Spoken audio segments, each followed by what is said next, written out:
गमछा ओढ़ के एकदम। क्या तू मंटू, तू कहाँ धीरे से हाथ ऊपर गईला?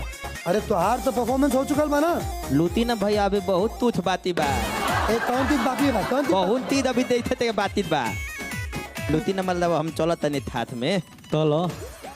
तू ना दोबारा परफॉर्म कैला थे तोला के दुगुना नंबर ना मिल जाए। नंबर ना चाहिए बस हमला थप कोई खूब हो जात बस इतना ही चाहता नहीं हम। ओके तो आवा जल्दी से थप तो थू थू थू थू थू कर दा, यानी कि खुश कर दा। स्वागत बा। ताए भैया ताहे लरुआल बनी। अरे का कहीं रे ओकरा से मिलला बड़ा दिन हो गइल बा। उतरा थे तेतरा थे मर्दे था बतावा ना। था बूद गईनी ईगो हमला लगे दुगाल बा मिलवा दे तो मिलाओ ना। तू ना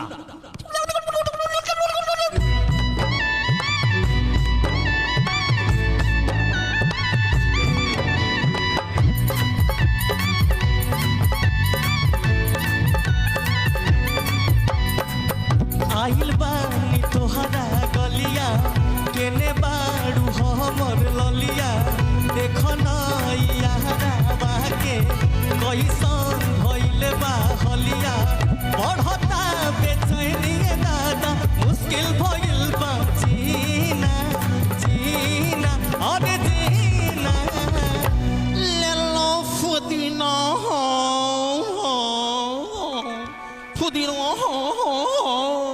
ले लो पुदीना ले लो पुदीना ले लो पुदीना भरिया के हसीना ले लो पुदीना ले लो पुदीना ले लो पुदीना भरिया के हसीना।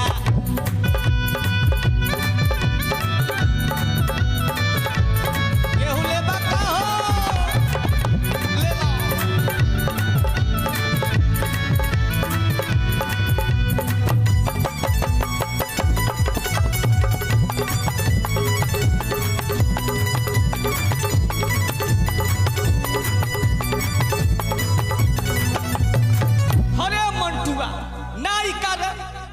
लूटी ना भैया तलाई कलता नहीं तराइए करत रह जाई।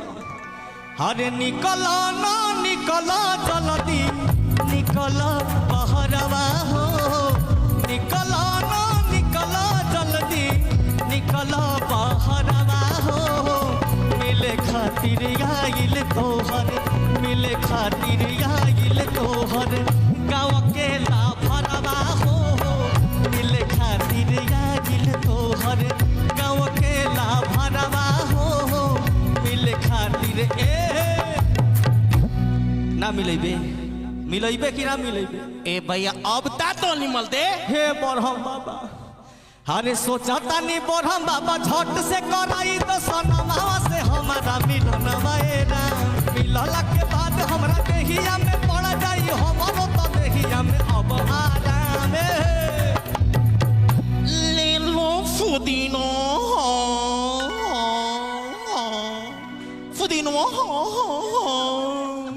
ले लो पुदीना ले लो पुदीना ले लो पुदीना भरिया के हसीना ले लो पुदीना ले लो पुदीना ले लो पुदीना भरिया के हसीना ले लो पुदीना ले लो पुदीना ले लो पुदीना भरिया के हसीना ले लो पुदीना ले लो पुदीना ले लो पुदीना भरिया के हसीना ले लो पुदीना ले लो पुदीना ले लो पुदीना भरिया के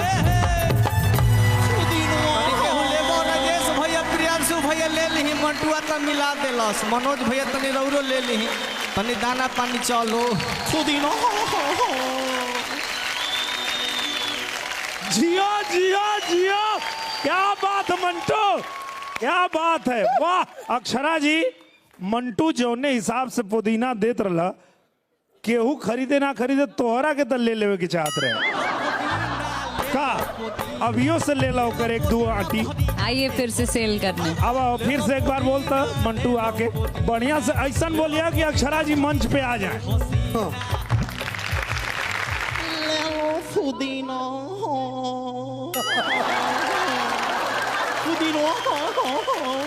अरे ले लो पुदीना ले लो पुदीना ले लो पुदीना तोहरे जाके हसीना ले लो पुदीना ले लो पुदीना ले लो लो पुदीना भरिया के हसीना ले लो पुदीना ले लो पुदीना ले लो पुदीना भरिया के हसीना ले लो पुदीना ले लो पुदीना ले लो पुदीना भरिया के हसीना ले लो पुदीना ले लो पुदीना ले लो पुदीना भरिया के हसीना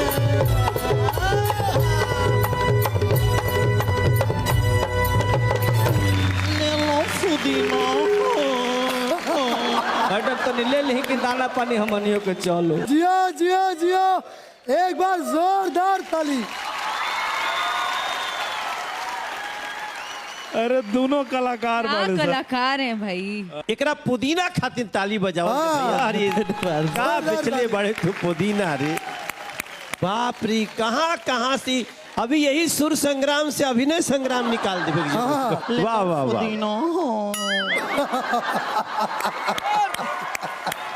एक बार जोरदार ताली सबके हुके। हाँ, ऐसा पुदीना बेचाइल हो एक को डांटी न बचल। तो भाई चला, अब बारी बा मार्किंग। सबसे पहले जानल जाओ कल्पना जी से। हल्फा मचा दिया।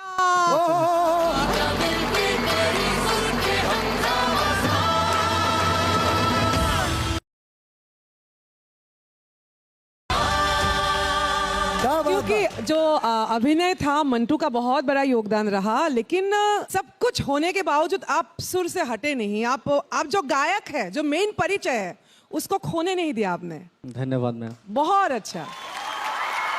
निरहुआ भैया, भाई तू हर बार जब भी मंच पे आइल बाड़ा तोहरा अंदर बहुत बढ़िया परिवर्तन देखे के मिलल बा, और बार बार तू प्रूव कैले बाड़ा कि तू एगो बहुत शानदार गायक हुआ और तू बहुत आगे जीबा। क्या बात बा, जोरदार ताली। ताई देखल जाओ, अब खाली तोरा गायकी में भी परिवर्तन बा कि अंक में भी कुछ परिवर्तन हो रहा बा। निरहुआ भैया का अंक दियल चाहे? हम इनका के 9 अंक देहल चाहे।